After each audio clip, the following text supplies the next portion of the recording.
आप सभी का स्वागत है इस कार्यक्रम में। तो सबसे पहले आप अपना परिचय देंगे और परिचय के साथ साथ फिर अपनी बात रखेंगे। मैं चंदालाल मीणा। मूलभूत समस्या है अपने ये, यहाँ न तो कोई कनेक्टिविटी है जी, ना कोई नेता सुनता है, यहाँ की वार्ड पार्षद भी कुछ नहीं सुन रहा है जी, बहुत ज़्यादा पिछड़ा हुआ एरिया है अपना ये जी। इसलिए इस पेपर के माध्यम से इसको आगे तक पहुंचाया जाए। जी। प्रभु सिंह गुर्जर। विशेष रूप से इस क्षेत्र के अंदर जो राजनीतिक जो दो पार्टियां हैं, चाहे बीजेपी रही हो चाहे कांग्रेस रही हो, दुर्भाग्य ये रहा कि ना तो नेतृत्व कांग्रेस कर पा रही है, ना यहाँ पे ना बीजेपी दे पा रही है। बीजेपी के दोनों ही पार्षद है 122 और 123 से। कांग्रेस का एमएलए है, वो कभी यहाँ पे आते नहीं हैं, ना देखते हैं क्षेत्र को, ना आकर के इस क्षेत्र की कभी भी समस्या सुनी उन्होंने आकर के।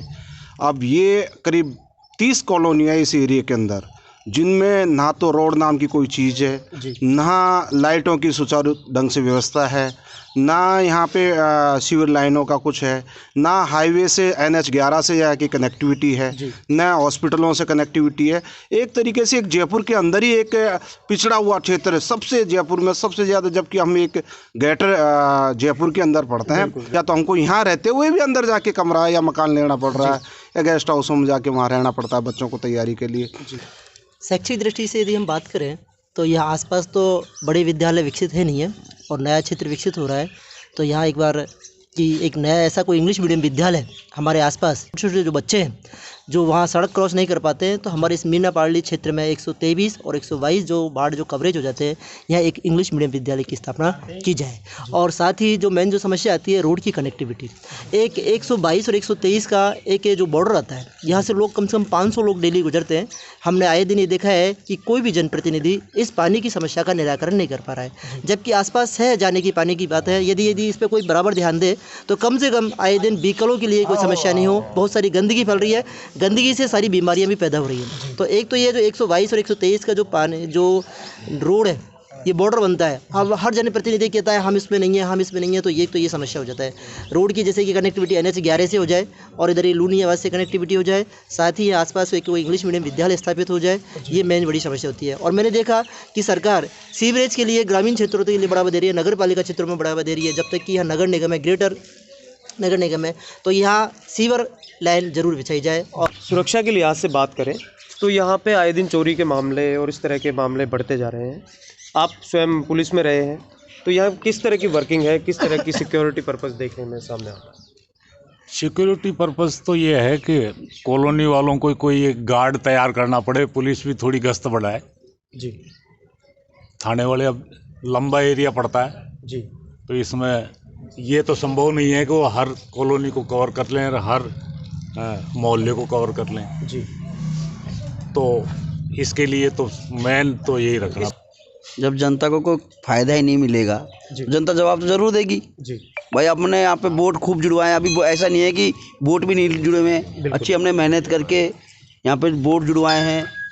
जब भी कोई भी दोनों पार्टी यहाँ पे आई है, सब ने हमको आश्वासन दिया है कि साहब हम ये करवा देंगे वो करवा देंगे, लेकिन जीतने के बाद में ना तो पार्षद साहब आए ना कोई मेयर साहब आई, कुछ भी ऐसा नहीं है। और आज हमारी बहन बेटियाँ रोड पे बाहर जाने के लिए बहुत परेशान होती है, उसको डर लगता है, पर लाइट की सुविधा ही नहीं है जी। जिस आगर रोड से हम करने बैठे हैं उस रोड में लाइट ही नहीं है, तो हमारी बहन बेटी जाने के लिए घबराती है कि वहाँ जाए क्यों जाए। केवल 500 मीटर की दूरी पर लाइट नहीं है, हमें कोई फ़ायदा नहीं है। सबसे मूलभूत प्रॉब्लम है रास्ते की। हम जयपुर शहर से केवल 5 किलोमीटर 8 किलोमीटर दूर है, लेकिन हमको ये लगता है हम 100 किलोमीटर दूर है, बिल्कुल, जहाँ पे मूल सुविधाएं नहीं है। हम एक आदिवासी जो क्षेत्र होता है ना, जहाँ पे आज भी ऐसा मोदी जी ने कहीं नहीं छोड़ा कि जहाँ पे लाइटें नहीं हो या रास्ते नहीं हो। हमारे अटल बिहारी वाजपेयी जी ने हर गांव को के सड़कों से जोड़ा, लेकिन हम जयपुर के पास रहते हुए भी नहीं जुड़ सके। तो ये हमारे लिए बदनसीबी है, और या फिर यहाँ के नेताओं की बदनसीबी है जो हमको ग्रैंड नहीं कर पा रहे हैं। या तो हम आदिवासी क्षेत्रों से भी ज़्यादा पिछड़े रहे, हमारे लिए अलग से कोई कास्ट बना दो जिसमें हम अपने आप को ऐसा महसूस करें। तो सबसे मूलभूत सुविधा है रास्ते की। अगर रास्ता सही हो जाएगा तो सब कुछ सही हो जाएगा। एक वर्किंग क्लास के रूप में आपको क्या यहाँ पे मेजर समस्याओं का सामना करना पड़ता है? देखो, समस्याएं तो सब आम सब लोगों ने बताई दी, सारी समस्या है। सबसे मेन तो आवागमन की समस्या है। जयपुर से मतलब एकदम तलहटी में रहते हुए जयपुर के पूर्वी हिस्से में रहते हुए हम अपने आप को ऐसा लगता है जैसे सब भाई साहब ने बताया कि गांव से आ रहे हैं। इतने टाइम में तो बस्सी से दौसा से लोग आ जाते हैं, इतने टाइम में हम जयपुर पहुंच पाते हैं। तो मेन समस्या है तो सड़क की है। सड़क, सफाई, शिविर, ये 3 ऐसे हैं जिन पर सरकार को ध्यान देना चाहिए। पार्षद जी से हम ये चाहेंगे कि उसको यहाँ पे धरातल पे लेकर के आए, उस स्कीम को भी यहाँ पे एप्लीकेबल करें, क्योंकि शहरों प्रशासन शहरों के संग वाली जो स्कीम है उसमें लाए, उसमें बहुत सारी स्कीम है, पट्टों का है, कोई का जो इस तरीके के एक शिविर लगवाया जाए यहाँ पे प्रशासन शहरों के संग का, जो हम कोशिश करते हैं थोड़ा सा सुधार होगा। जन समस्याओं से जुड़े मुद्दे हम आगे भी उठाते रहेंगे। आपके मुद्दे, आपकी बात कार्यक्रम में फिलहाल के लिए इतना ही। नमस्कार।